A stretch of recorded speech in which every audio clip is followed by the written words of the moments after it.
audible? Can you hear me? Yes, ma'am. Okay. आज actually काफी सारों का वैक्सीनेशन हुआ है यहाँ पर, तो काफी गर्ल्स बेचारी ताबान है। तो आई वाज थिंकिंग कि हम लोग अपना जो स्पीच है वो इंशाल्लाह ताला नेक्स्ट वीक के लिए फिर पोस्टपोन करते हैं। I want the girls to be in good shape and I want them to be focused और अच्छी तरह से पार्टिसिपेट करें। So I thought that we will postpone it for next week इंशाल्लाह। ठीक है, so you get more extra time now to prepare, so please कोई भी बहाने नहीं चलेंगे। inshallah we will start with the notes because I want to continue, but बाकी सारी girls अभी धीरे धीरे join कर रही हैं. We are only few here, but that's okay. We will continue. जो हमारा portion है we will continue. Can one of you please read out what was the last part? Zahra, Aida, anyone? Amna? last part जो हमने complete किया था? Yes. What did we complete? We said it is important for the husband to be kind to him, right? आप लोगों ने notes लिखी है ना? All of you have written? Yes, ma'am. हाँ जी, तो last part, last sentence बता दो मुझे हमना।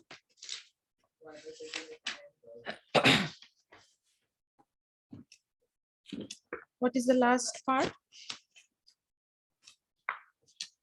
Last part, it is obligatory upon the husband to treat his wife well and to try to please her concerning matters that Allah subhanahu wa ta'ala has made permissible for her. Perfect. Barakallah fi. So we are talking that it is obligatory for the husband to be kind and nice and allow her in all the matters whatever Allah subhanahu wa ta'ala made permissible for her. And then we spoke about a hadith where a believing man should never hate a believing woman.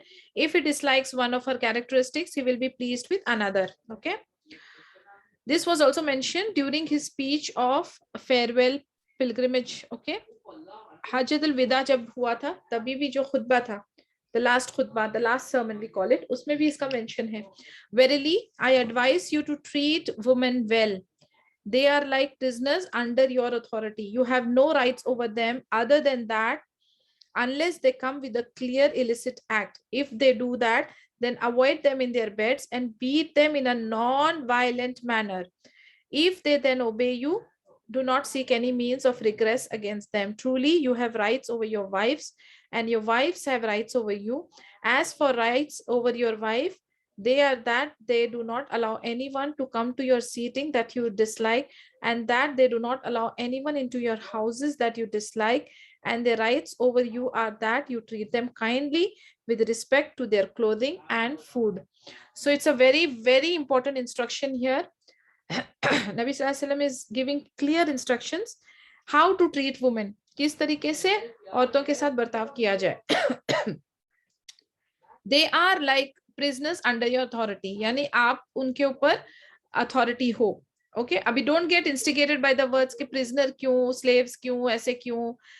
Actually transliteration में करने जाते हैं तो अक्सर जो है English का जो बेस्ट क्लोजेस्ट वर्ड है वो आता है, लेकिन what exactly it means is that we are under our main. Okay, तो इसीलिए हम उनकी अथॉरिटी के अंडर हैं. टू एक्सप्लेन इट फर्दर, यानी आपकी अंडरस्टैंडिंग के लिए इस तरीके के वर्ड्स हैं, तो इसको गलत तरीके से नहीं सोचना, नेगेटिवली नहीं सोचना.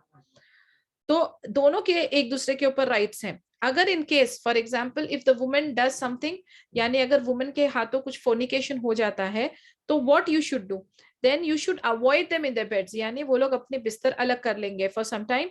और फिर अगर मारने का जो बीट करने का जो हुक्म है वो किस तरीके से है, non violent manner, just to scare her, you know. यानी कि एक जगह पे और एक एक्सप्लेन किया गया था कि ट्विग जैसे छोटी मिसवाक नहीं होती है उस टाइप की तरीके से उससे बीट करना है, यानी नॉट समथिंग जिससे कि वायलेंट वे, जिससे कि वो हर्ट हो जाए. So it is a non violent way of beating up. एक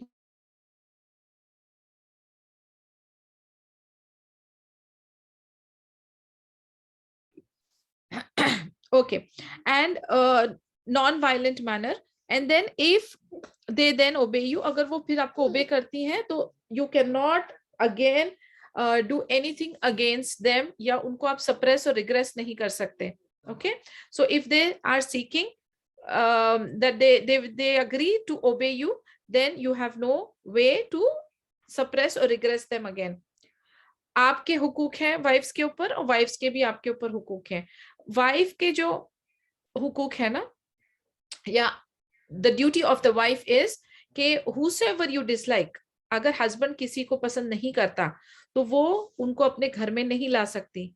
और जो बीवी का जो हक है वो ये है कि husband will treat her kindly, और उसको खाना और उसको क्लोथिंग, यानी he has to provide the basic necessities to her. So please type the wordings in the chat so you will continue in your. Who will type? Aida, will you type please? Aida, can you type? Yes, ma'am. Okay, type there. Treat your woman well.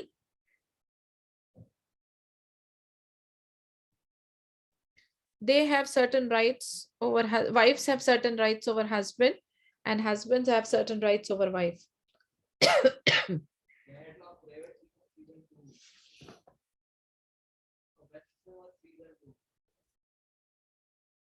Okay, you're typing, right? Is the typing on? Let me see. Yeah, okay. All right. Now, right, yani type. If there is a clear illicit act,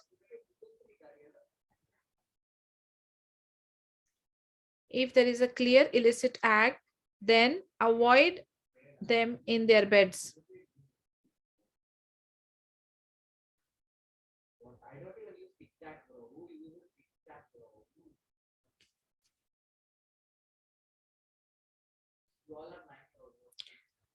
If there's a clear, illicit is with I, huh? ILLICIT.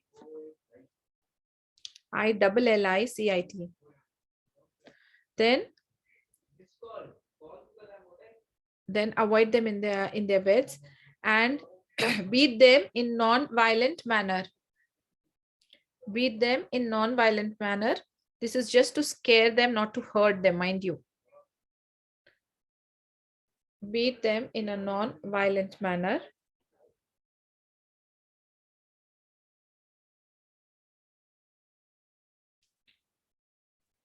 Then if they obey you, do not seek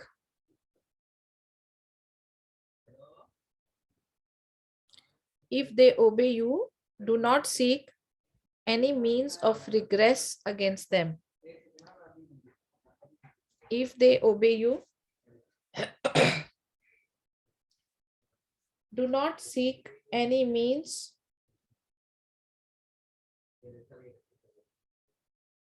to regress against them.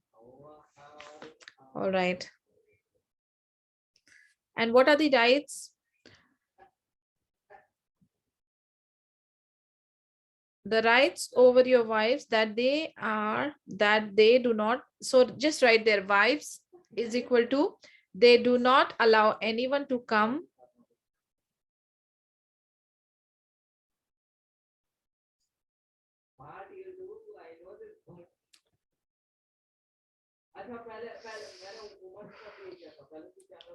this is husband's rights, huh? They do not allow, the wives will not allow to your seating, huh? SEATING.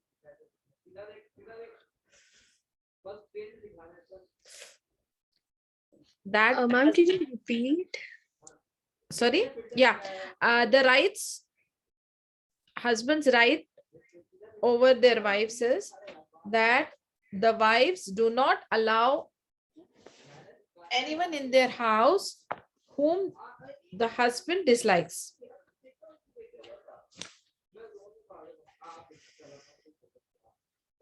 You got it?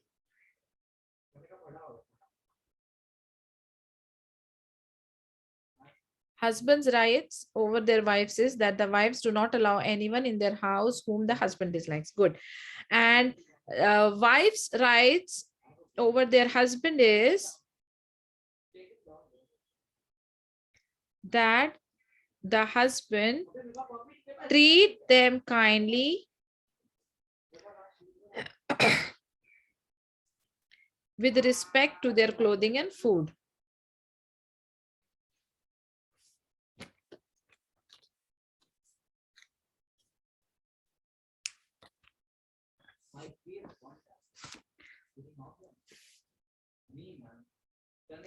Then treat them kindly with respect to their clothing and food. Perfect. Everyone, please copy this.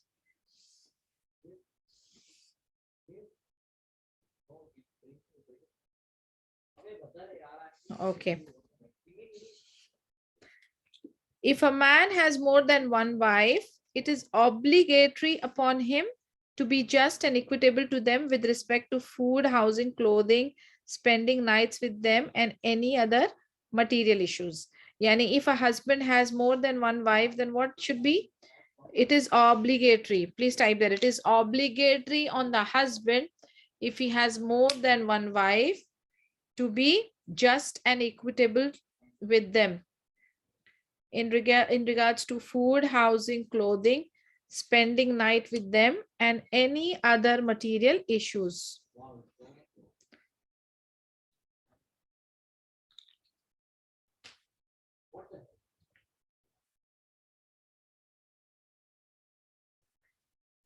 Now, okay, you're right. Typing either.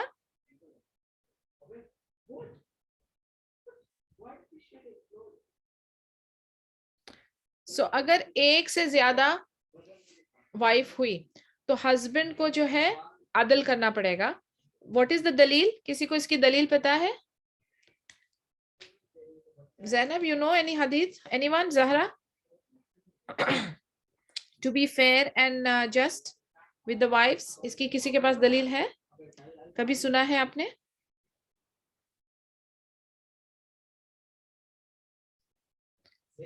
Aida, are you typing? Yes, ma'am. 1 minute. Okay. Anyone knows the dalil? Any hadith? To be fair and equal? जी. ज़ैनब, आवाज आपकी आवाज नहीं आ रही. आपकी आवाज नहीं आ रही बच्चा. मैम दलील या हदीस तो नहीं है, बस ये पता है कि फेयर होना चाहिए सबके साथ. मतलब अच्छा. अगर दो वाइफ्स हैं तो फिर बिकॉज ये इंडिया पाकिस्तान की बहुत फेवरेट हदीस है. Yes ma'am. ओके.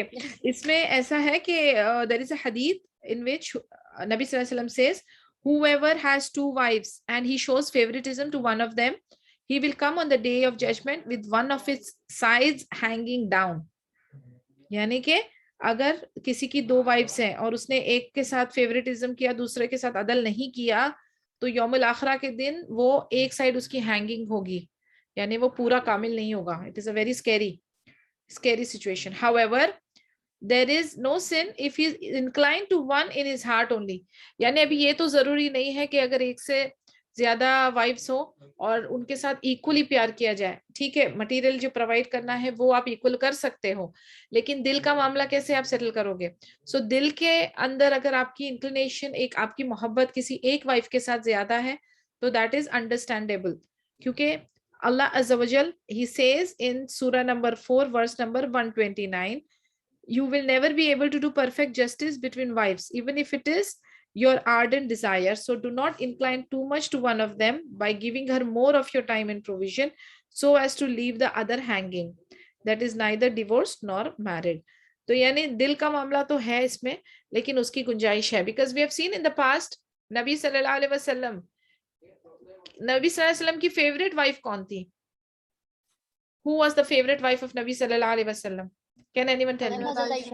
हाँ? हजरत आयशा. हजरत आमना. Khadija radiyallahu anha. Aywa, Khadija radiyallahu anha was the top favorite for Prophet Muhammad sallallahu alaihi wasallam. And after Khadija radiyallahu anha, you can say Aisha radiyallahu anha. Aisha radiyallahu. Because till the time Khadija radiyallahu anha was alive, they had a wonderful, beautiful married life, and Nabi sallallahu alaihi wasallam never got married to anybody else. And he had all his children except one son from Maria. All the children were from Khadija radiyallahu anha. And even late, yani even after she died, and after many years, Nabi sallallahu alaihi wasallam used to go to her grave and cry a lot. And Aisha radiallahu anha used to say, I feel jealous with Khadija radiallahu anha by looking at the love that Nabi sallallahu alaihi wasallam used to feel for Khadija radiallahu anha. And yes, he used to love Aisha radiallahu anha also too much. So we know very well कि दिल में मोहब्बत की गुंजाइश हो सकती है, उसमें कोई इशू नहीं है, बट जहां पर मटेरियल्स का सेटल होता है या टाइम स्पेंड की बात होती है तो उसमें लाजमी हस्बैंड ने अदल करना जरूरी है. The Messenger of Allah sallallahu alaihi wasallam used to be just and equitable to his wives concerning material matters, not preferring anyone over the other. However, even though Aisha was still his most beloved wife, Amr ibn al-As narrated that the Prophet sallallahu alaihi wasallam sent him at the head of an expedition to Dhat as-Salasil. He came to the Prophet sallallahu alaihi wasallam and said, "What person is most beloved to you?" The Prophet sallallahu alaihi wasallam said, "Aisha radiallahu anha." He then asked among the men. He then replied, "Her father." Amr then asked, "Then whom?" He said, "Then Umar ibn al-Khattab." And he mentioned a number of men. So, yani, this also hadith proves that he used to love Aisha radiallahu anha too much. And in among men, he used to prefer who? Abu Bakr Siddiq radiallahu anhu, who was also father of Aisha radiallahu anha and father-in-law of Nabi sallallahu alaihi wasallam. And then after that, Umar ibn al-Khattab radiallahu anhu, and then he mentioned several names. How many women can a free man marry? Answer this question now. How many women a free man can marry? Yes, Amna? 4. Chalo, barakallah fiqh. So 4 wives, he can have 4 wives. What is the justification for that? हमारे पास उसकी reference क्या है? In Surah 4, verse number 3. एक minute मैं पहले का भी आपको वर्स लिख दूं. Aida, write this. Surah 4, verse 129. This is for the dalil for giving fair and equal treatment to all wives. Huh? Now this dalil, Surah 4, verse number 3. 4, verse number 3, type it.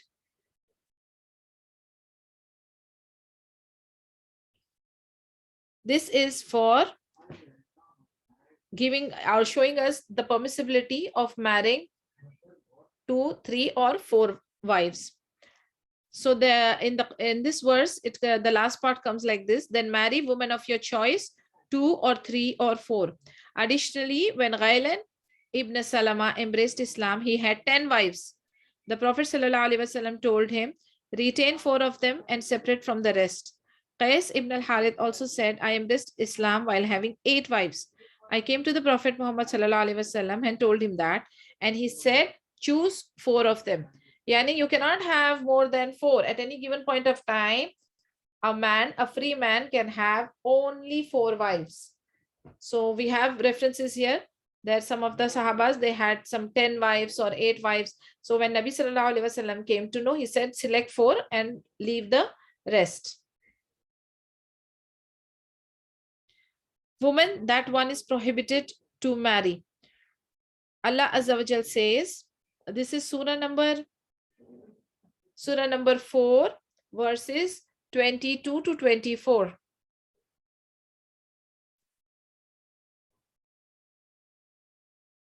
Write the number. Surah number 4, verses 22 to 24.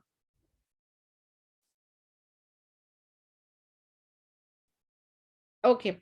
And marry not women whom your fathers married except what has already passed. Indeed, it was shameful and most hateful and an evil way. Forbidden for you for marriage are your mothers, your daughters, your sisters, your father's sisters, your mother's sisters, your brother's daughters, your sister's daughters, your foster mother who gave you suck, your foster milk suckling sisters, your wife's mother, your stepdaughters under your guardianship, born of your wives to whom you have gone in, but there is no sin of you if you have not gone in them to marry their daughters, the wives of your sons who spring from your own loins, and to sisters in wedlock at the same time, except for what has already passed. Verily, Allah is of forgiving, most merciful. Also forbidden are women already married, except those captives and slaves whom your right hand possess. Thus, Allah has ordained for you all others are lawful, provided you seek them in marriage with a dower from your property, desiring chastity, not committing illegal sexual intercourse. Now, this is a very long and a very what I can say, related to the nikah, this 3 ayats, 22, 23, and 24 from Surah number 4. I want you all, this is an assignment now.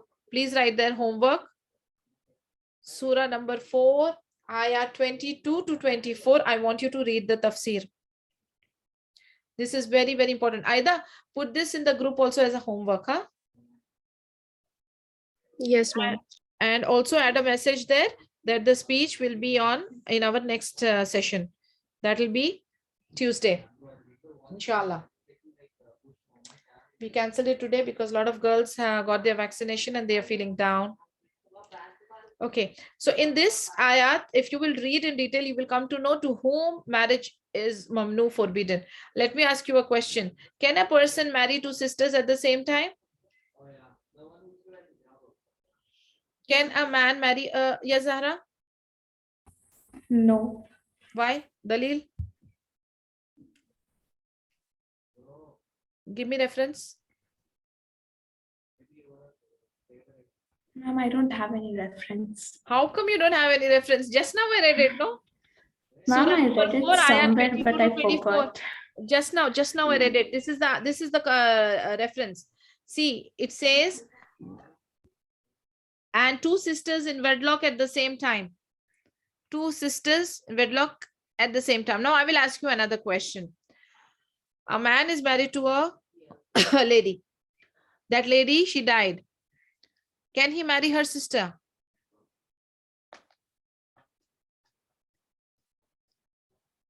Listen again. A man married a lady. This woman, after marriage and after having some children, okay, she died. Now, can he marry her sister?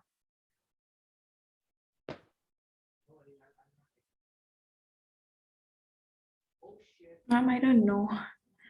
Somebody else? I want Ma'am, to.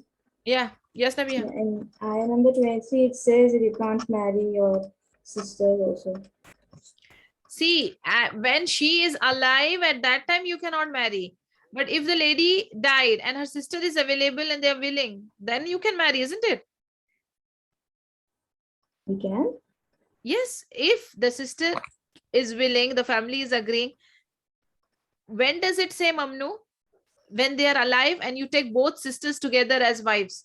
That is forbidden. But if the sister dies and then, I mean, the wife dies, okay, not the sister. If the wife dies, then if the man, like for example, sometimes what happens that the children are more attached to khala, no? They are attached to auntie, and auntie is also very close to the kids, to her sister's children. So at times, this is what they normally do in some cultures. If the wife dies and if the younger sister is available and if family agrees, then they marry the younger sister. And it is permissible. That is what I wanted to ask. It was kind of a tricky question, because when I'm telling you that one cannot take 2 sisters at the same time, that is a condition. Okay, you cannot take. But if one of the first wives dies and a sister is available and they agree, then there is no problem. Clear? Yes, ma'am. Yes, ma'am. Okay. In this verse, which we spoke about, Surah number 4, verses 22 to 24, Allah subhanahu wa ta'ala has mentioned the woman one is not allowed to marry. So upon further inspection, we can see that the illegible women are of 2 categories. One is a perpetually, she is not allowed to marry. Yani there is, as I told you now, the conditions I spoke to you about the sisters example. No? So there are 2 categories that are mentioned in this verses. One is perpetually not legible, yani she's not legible to get married. And second is the temporary, yani the situation can vary. So one is kind of a permanent situation and one is a temporary situation.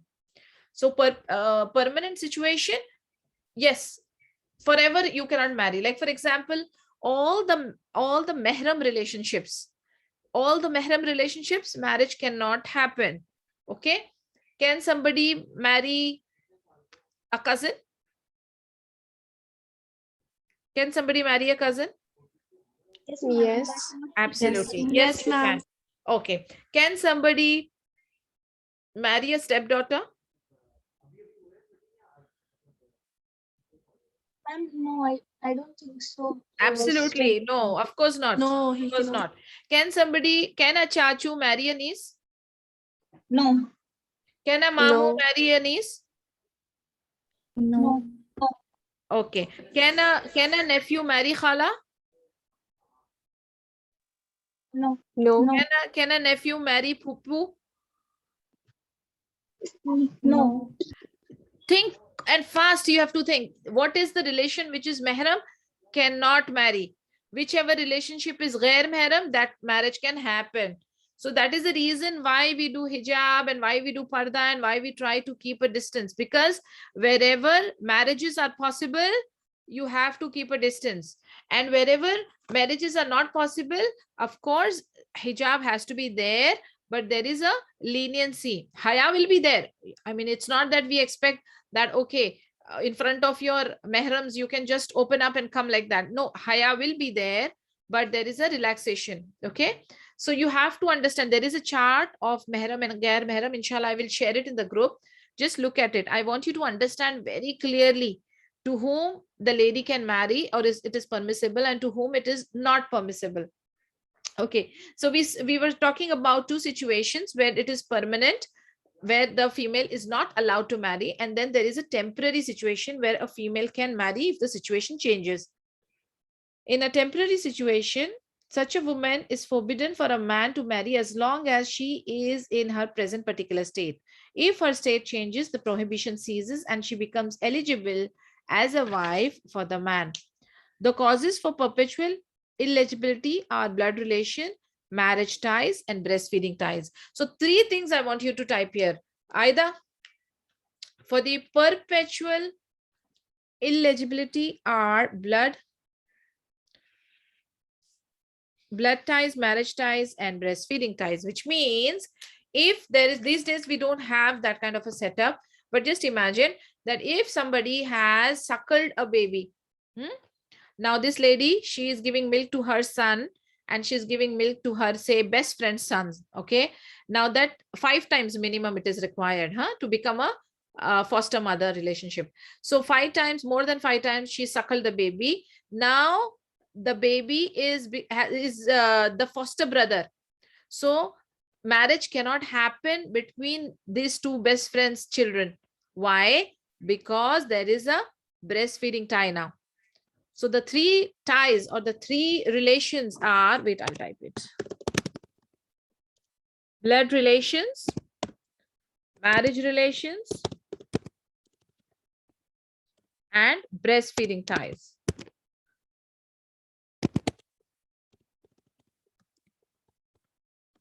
Do you understand, or it is getting too technical? Is it okay? You guys are able to understand what I'm saying? Can anyone explain me these 3 category: blood relations, marriage ties, and breastfeeding ties? Someone, I need someone to explain it, so you will know exactly what I'm talking about, because I don't want this new information to fizzle out. Yes, Nabiha. What exactly are these 3 things for? Sorry, I didn't hear you, Nabiha. What exactly are these 3 things for? See, we were talking about, I gave an assignment that you have to read Surah number 4, ayah 22 to 24. Actually, I was reading and that time you entered. So this explains clearly about who are our mehram and gair mehram and to whom it is mamnu to get married. And then I explained about there is a situation, this particular verses only from 22 to 24, it is divided into 2 categories where there is a permanent situation and a temporary situation. A permanent situation is a situation where it is totally forbidden to marry. Okay, marriage cannot take place. And then there is a temporary situation. If a temporary situation or that condition is lifted, then marriage can happen. Like for example, the example that I gave was, there are 2 sisters. Okay, one sister got married and then she died. So this man, her husband, can now propose and marry the sister. So when she was alive, that time marriage was prohibited, because it is not allowed to marry 2 sisters at the same time. and they are alive. That cannot happen. But if one sister dies, the first wife dies, then he can take the second sister as a wife. So that becomes a temporary illegibility status, right? Now, when the original wife died, then she can marry. The sister can marry this man if the family agrees and she agrees. Okay, so there will be two situations. One is a permanent. Can you give me an example of a permanent illegible category? Anyone? Can anyone give me an example of a permanent illegibility of marriage between these two relations? Come on. We spoke about it. I explained you. I asked you so many questions and I gave you examples. The permanent would be, for example, breastfeeding, foster brother sisters, they cannot get married under any circumstances. That cannot change.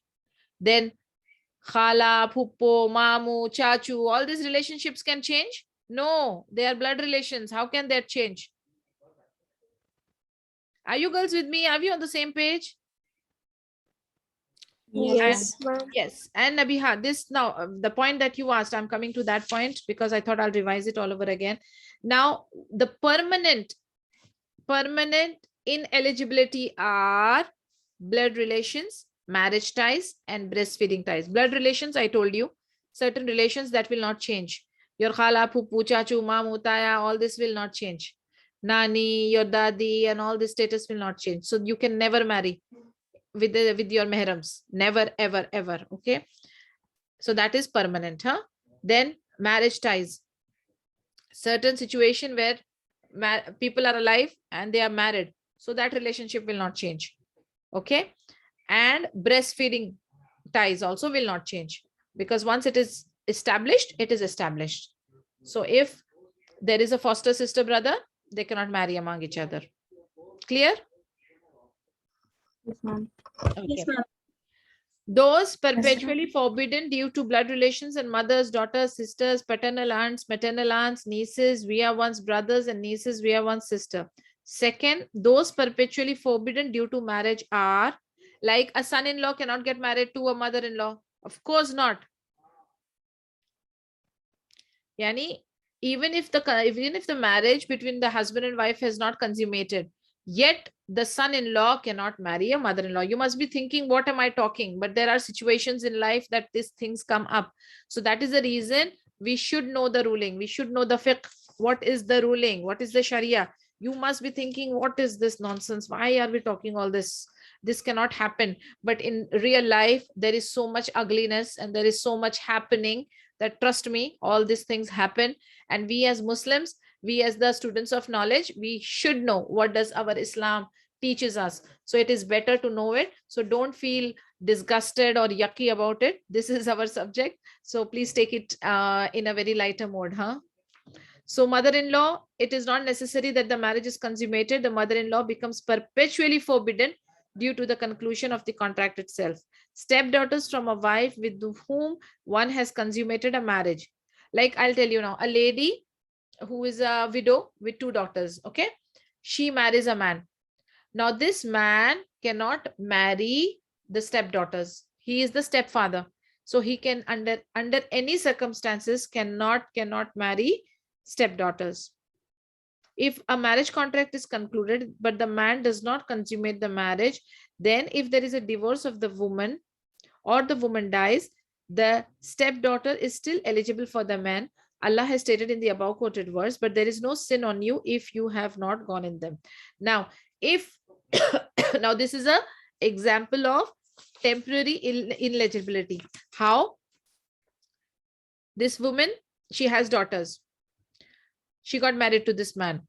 Before the marriage could be consummated between this man and woman, the woman died. Now, if this man wishes to marry the stepdaughter, he can. Then it is eligible. Okay? Because we have verses from Quran and it is the justification there that it is permissible, but there is no sin on you if you have not gone in them. Okay. I'm giving a third example. the daughter-in-law, she becomes perpetually forbidden at the conclusion of the marriage contract. So daughter-in-law will be a permanent example of forbiddance on father-in-law. Stepmother, she becomes forbidden for the man as soon as the contract is concluded. So when the contract is signed, the stepmother becomes forbidden. Absolutely. Any questions, any doubts, please open up and ask me. We can talk. Are we clear? Give me a Yes, thumbs ma'am. up if you're clear. Any question, any doubt, you can ask.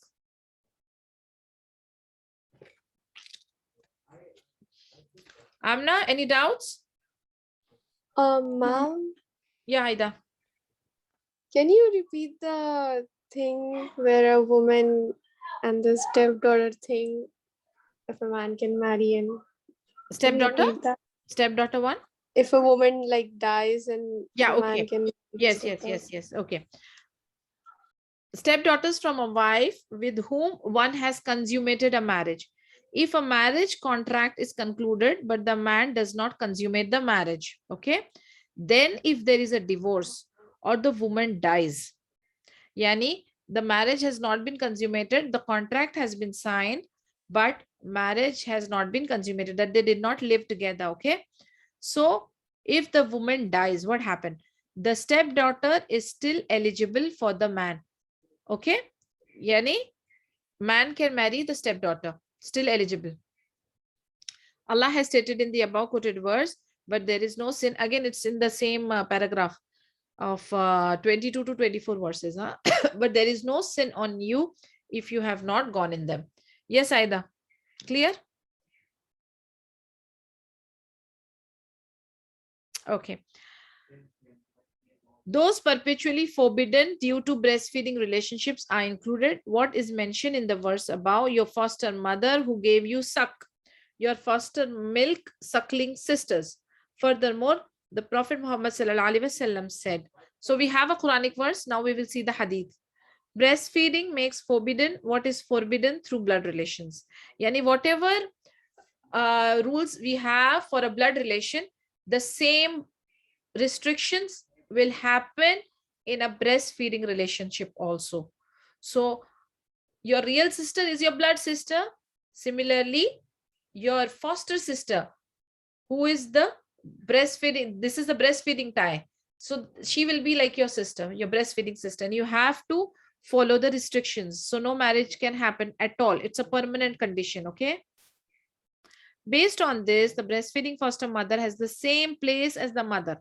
The one she breastfeeds is forbidden for her, and all of the relations to her will also be forbidden for the child. As in the case of the birth mother, thus a man cannot marry. There are 6, 7, this thing. I want somebody to type. Who is good in typing? Who will volunteer to type? I need somebody to type. Who will type in the chat here? Okay, Aida, go ahead, huh? Now, the breastfeeding foster mother has the same place as the mother. Okay, it's a very important daraja that has been given, subhanallah. So a man, write the title, a man cannot marry, number 1.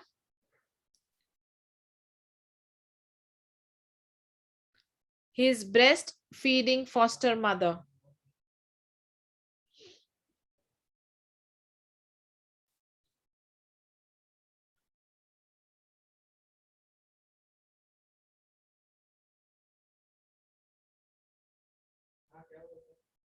Man cannot marry his breastfeeding foster mother. Number 2, the mother of the breastfeeding foster mother. Yani his foster nanny. Right there. Foster nanny.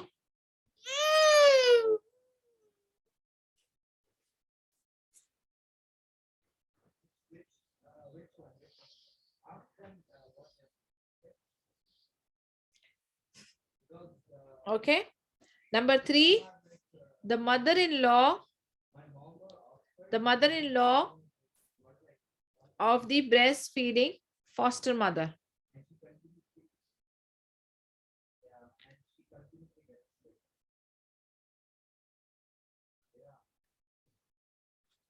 The mother-in-law of the breastfeeding foster mother.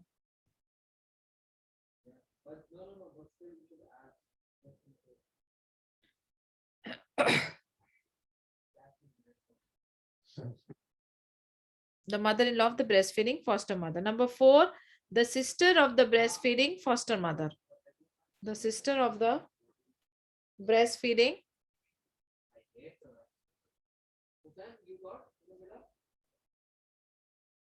Everyone please copy. The sister of the breastfeeding foster mother.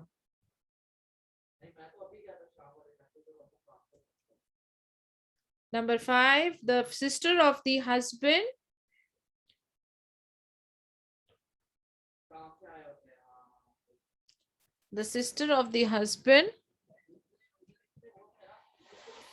of the breastfeeding foster mother.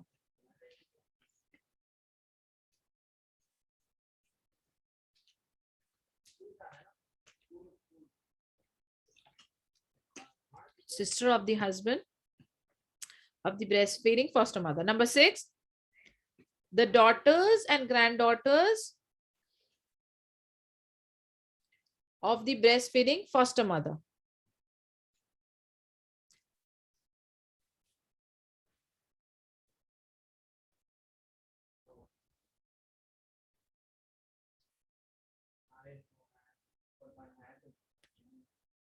Of the breastfeeding foster mothers.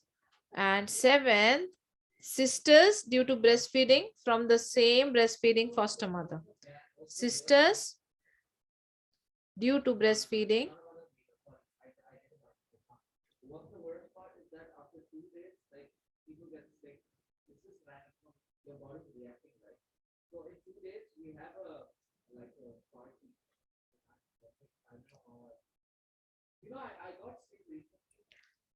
sisters due to breastfeeding from the same breastfeeding foster mother.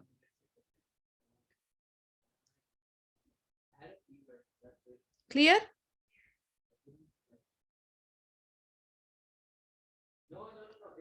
The last point. Okay. Jazakallah khair. So these are the 7 conditions wherein a man cannot marry in these relationships.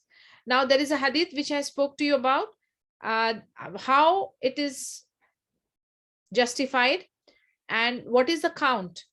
So the breastfeeding that makes one ineligible for marriage, Aisha radhiyallahu anha said that Prophet Muhammad sallallahu alaihi wasallam said, 1 suckling and 2 sucklings do not establish the relationship.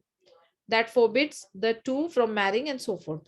Al-Fadl narrated that the Prophet sallallahu alaihi wasallam said, 1 breastfeeding or 2 or 1 suckling or 2 do not establish the relationship. That forbids the 2 from marrying and so forth. Aisha radhiyallahu anha said, it was revealed in the Quran, 10 sucklings make the child forbidden. So originally it was 10 times the child should suck. And then it was abrogated to 5 sucklings. And later on it changed to 5 sucklings only. And that's what I told you. So Prophet ﷺ died after that. And that was what was recited of the Quran. However, it is a condition. Okay, tell me, for how many years a woman is allowed to breastfeed the baby? How many years can she breastfeed? Yes, Amna? 2 years. 2 years. Barakallah fi. And how many times is the suckling required to create the breastfeeding ties? Yes, Nabiha? 5.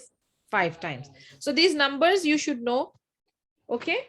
2 years breastfeeding takes place and at least 5 suckling is required to establish the breastfeeding ties. Okay.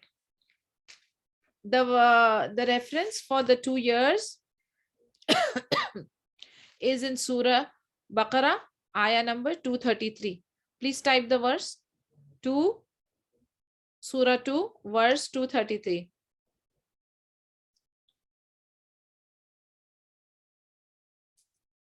Here, Allah clearly explains the mothers shall give suck to their children for whole 2 years. That is for those parents who desire to complete the term of suckling. Salma radiallahu anha narrated that the Messenger of Allah sallallahu alaihi wasallam said, breastfeeding does not make one ineligible for marriage unless it is such that it provides the nutrients to the stomach of the child at the breast and is before it is weaned. So yani it is not just one suckling again. It is something beyond that, at least 5 times, because then one can say that the nutrients has been provided and a relationship has been developed. Now let's understand what are the women that one is temporarily forbidden to marry. The one which I told you, the perpetual and the temporary status. So now we will understand what type of women are temporarily forbidden to marry. There are around 5 categories in that. 5, yes. Having 2 sisters as wife at one time. Either type, please. I want all of you to take these notes. Marrying 2 sisters at a time.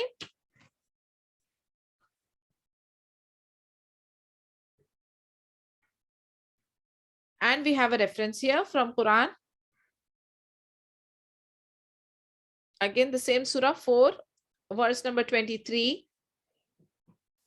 Marrying 2 sisters at a time. The title of this 5-point is Woman that one is temporarily forbidden to marry. The title, first write the title, please. Woman that one is temporarily forbidden to marry.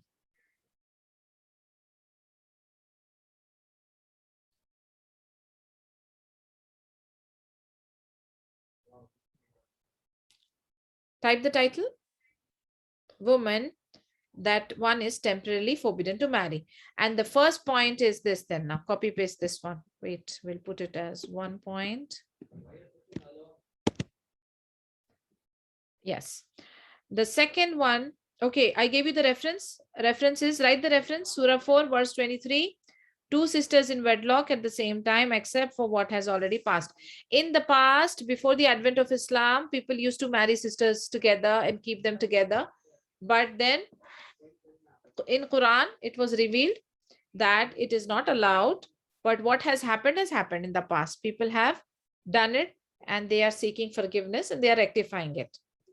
Abu Hurairah radiallahu anhu narrated that the Prophet sallallahu alaihi wasallam said, a woman and her paternal aunt, nor a woman and her maternal aunt are to be together as wives of one man at the same time. Which means point number 2 is having a woman and her maternal or paternal aunt as wife. Yani, somebody got married to this girl. You cannot take her khala or puppo at the same time for marriage. Yani girl's side, huh? Girl's side. Because for the boy side, it is okay to marry the girl's khala or puppo. They are still ghair mahram for him. But he cannot marry when this girl is alive, he cannot marry the khala and puppo at the same time. Supposedly this girl dies and there is a relationship, yani if the family agrees and they want to establish this relationship, they can. Yani this girl's husband is proposing to her, to his wife's khala, he can. He's proposing to his wife's puppo, he can.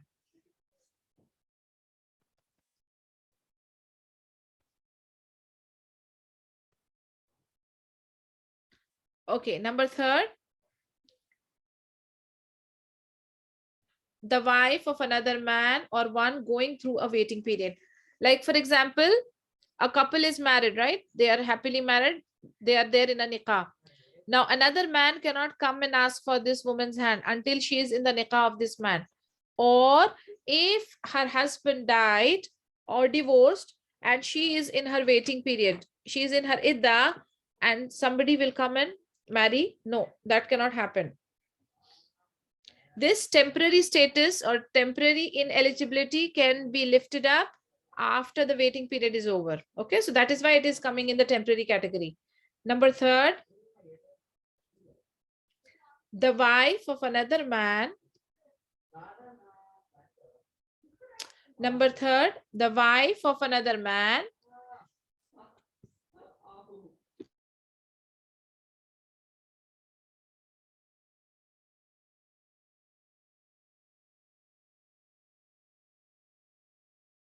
okay, wife of another man, or one going through a waiting period. This is point number third.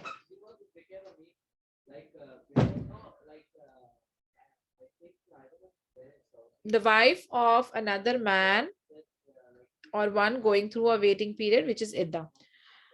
So in the above quoted verse, Allah Azza wa Jal says, also forbidden are women already married, except those captives and slaves whom your right hand possess. Thus, a person cannot marry a married woman, with the exceptions of slave and captives taken in the war. If they are prisoners in war, then one can, who become permissible after remaining a period to make sure that they are not pregnant, even if they are married. So in that case also, they will have to watch if the woman is not pregnant. This is based on the hadith Abu Sa'id who said, the Messenger of Allah sallallahu alaihi wasallam sent an expedition to Autas.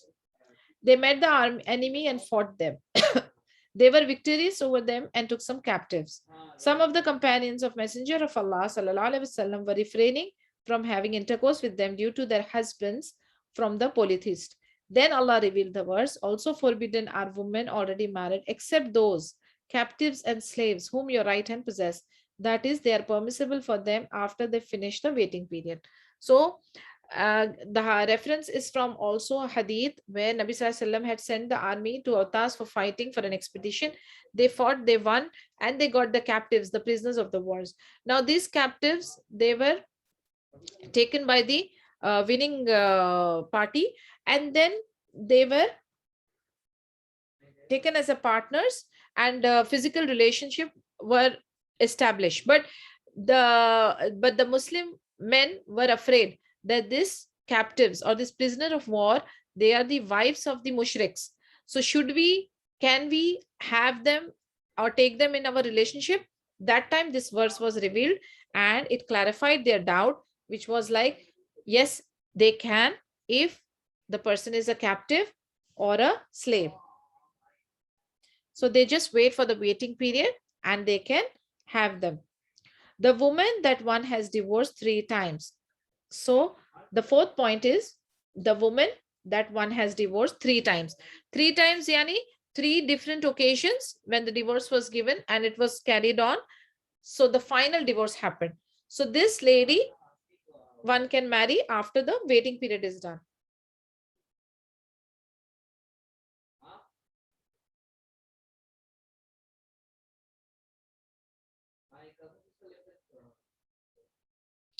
Now, when a person, listen to this carefully now. If a man divorces a wife, after divorcing her 3 times, he want to remarry her again. Is it permissible? No, ma'am. Why? And what is the condition? He have to marry with, I think women have to marry with another man. Yes. And after that both, then only she is allowed or permissible for a man to marry first husband. Absolutely right. This is yes. Who raised the hand? Yes, Amna. Ma'am, I have a question. Yes. Ma'am, can a woman marry 2 men? No, she cannot. Can never happen. Woman cannot marry. Woman can only have 1 husband and man can have 4 wives. This is how it has been declared by Allah Azza wa Jal, and that is how we follow. Women cannot. Can you give me a reason why women cannot have many men? Yes, Umama? Ma'am, no, I was asking another question. Okay. No, my question is why women cannot have. Yes, Aida. Yes, Aida. Because women can't take care of the 2 men. Absolutely right. You gave me a Psychological reason. Anything else is there? There is something else. Yes, Zara. Ma'am, No, I meant 'cause financially. Sorry. Yes, Zara. I meant financially. Yes, Aida, what you're saying? I meant financially, not psychologically. Yes, yes. It is like woman cannot have too many loves. She can only have one love, huh? Okay. Yes, Zahra. ma'am, because if she has a child, we'll not know who the father is. Absolutely. Because the woman is a carrier. Okay. Woman is the one who gets pregnant. Woman is the one who bears the child. So to keep the DNA, to keep the lineage, to keep everything intact, she has to know and she has to keep the sanctity of the lineage. So she cannot mix the DNA formations. Absolutely right. Yes, Aida.